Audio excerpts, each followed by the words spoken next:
Hey everyone. So, this is the big beautiful bill. Yeah, that's what it's actually called. It's over 900 pages long, and it could seriously reshape a lot of things, from your Social Security benefits to Medicare coverage, and even how much you owe in taxes. Now, I know most people won't read the whole thing, honestly, who has time for that? But I did the heavy lifting, and today I'm breaking down what it means for seniors like you. We'll cover the surprise tax breaks, changes to healthcare, and what could affect your benefits. I'll keep it simple and clear, one step at a time. Let's dive in. Senior tax deduction, a new way to save on taxes. First up, something that could really help if you're 65 or older and still filing taxes. Every year, Congress usually includes a little extra tax break for seniors, but this time it's a bit different and more generous. The bill introduces a temporary senior tax deduction. If you're 65 or older, you could take an extra $6,000 off your taxable income. That's on top of the standard deduction you already get, which is already higher for seniors. If you're married and both spouses are over 65, that's a total of $12,000 in deductions. Who qualifies and how it works? Here's how it breaks down. If you file taxes as a single person and are 65 or older, you get the full $6,000 deduction. If you're married filing jointly and both spouses are 65 or older, you get $12,000 total. This isn't a tax credit, which lowers your tax dollar for dollar, but a deduction, meaning it lowers your taxable income. This can result in a smaller tax bill or even no tax bill, depending on your situation. Income limits and phase-out. Now, there are income limits for this deduction. If your income is below $75,000 as a single filer, or $150,000 for couples filing jointly, you qualify for the full deduction. If you make more than those amounts, the deduction gradually phases out based on a 6% reduction formula. There's no sharp cutoff, but the more you earn above those thresholds, the smaller your deduction gets, until it disappears entirely at some higher income level. What this means for you. So if you're mostly living on Social Security or Social Security plus a small pension or some retirement savings, you'll likely qualify for the full deduction. But if you're still earning a lot or taking big withdrawals from retirement accounts, this might not help much. Also, to clear up a common question, does this mean you pay less tax on your Social Security benefits? Not exactly. This deduction doesn't reduce your adjusted gross income, AGI, so it doesn't directly change how Social Security is taxed. Instead, it lowers your taxable income after AGI is calculated, so it won't affect whether your Social Security benefits are taxable. Still, it can lower your overall tax bill. What stayed the same? The current rules about taxing Social Security remain. Depending on your other income, like IRA withdrawals, pensions, or interest, up to 85% of your Social Security benefits can still be taxable. The IRS formula, called the Provisional Income Calculation, is still in place. The sliding scale and income brackets for determining taxable benefits remain unchanged. What changed, kind of? Remember that $6,000 senior deduction we talked about? That's what helps lower your overall taxable income, which might mean you owe less tax on your Social Security. But it doesn't directly change the tax calculation for your benefits. To be clear, the $75,000, individual, and $150,000, couples, income thresholds apply to the new senior deduction, not to Social Security taxation. No new caps or exemptions mean your benefits can still be taxed based on your income. If you live in a state that taxes Social Security, like Colorado, Utah, or New Mexico, those rules stay the same too. What this means for your benefits. This bill doesn't change the amount you receive monthly from Social Security.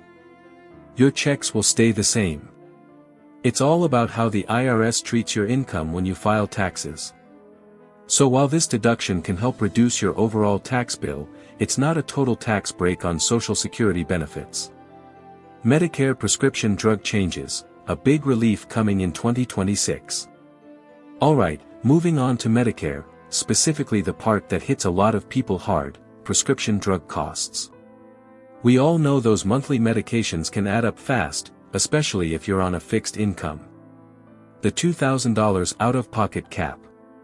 Starting in 2026, the bill puts a hard cap of $2,000 on your annual out-of-pocket costs for prescription drugs under Medicare Part D. That means once you spend $2,000 on prescriptions in a year, you pay no more for the rest of the year. No matter how expensive your meds are. Better price negotiations. The bill also expands Medicare's power to negotiate drug prices directly with pharmaceutical companies. This means more drugs will have lower negotiated prices, and negotiations will happen faster than before. Lower prices, combined with the $2,000 cap, mean more predictable, manageable medication costs for seniors. Spreading out costs over time.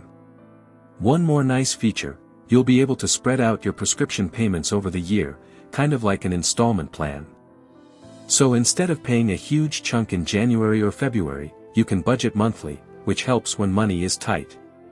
Planning ahead. If you're about to turn 65 or helping a parent or spouse plan retirement health costs, these changes are important to know about. Medicare Part D has always been complicated, but this is one of the clearest improvements in a while. It won't fix everything but puts a much-needed cap on what you can expect to pay. Medicaid and long-term care, what's changing?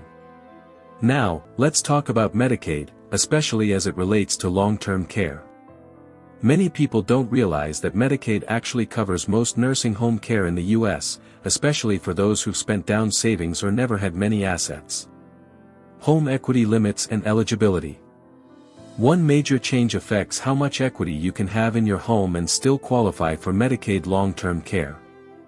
Right now, there's a cap, but the bill would recalculate or freeze that limit, potentially making it stricter.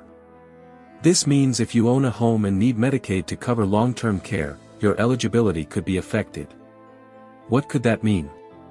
It's not saying you'll lose your home, but you might need to spend down assets more aggressively. Some may consider reverse mortgages or restructuring ownership to qualify. Eligibility redeterminations. The bill also pushes states to redetermine Medicaid eligibility more often and with stricter oversight.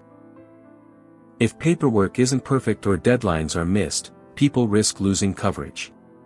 This is a concern for older adults who might struggle with technology or managing complex forms. Waste, fraud, and abuse measures. The bill includes steps to make sure deceased individuals aren't still enrolled. Sounds obvious, but it's part of cutting waste and fraud. However, tighter controls can sometimes lead to mistaken loss of benefits for eligible people. State funding and provider taxes. There's also a change in how states can tax healthcare providers to fund Medicaid.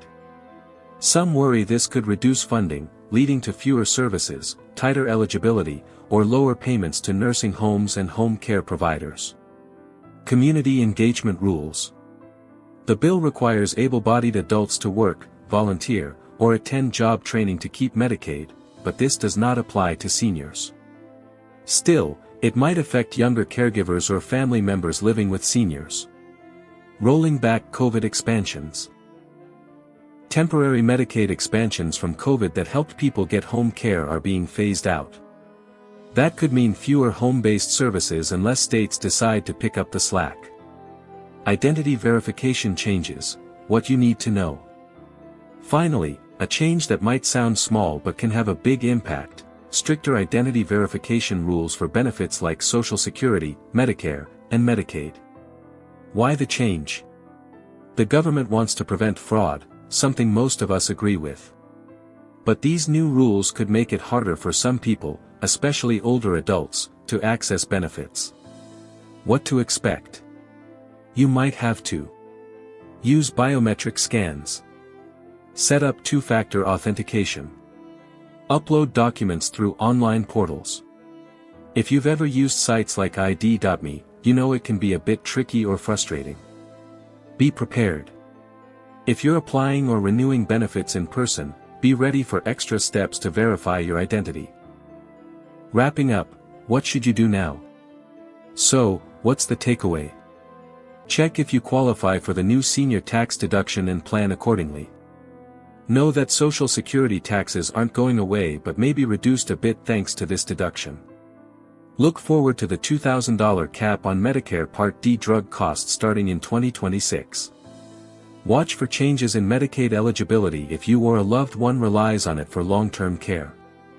Be ready for tougher identity verification if you apply for benefits. Thanks for watching. I hope this clears things up. If you found this helpful, please give it a like and subscribe for more updates on Social Security, Medicare, and everything you need to know about your benefits. Got questions or want to share your experience? Drop a comment below. Sometimes the best info comes from real people, not headlines. Take care, and I'll see you again soon.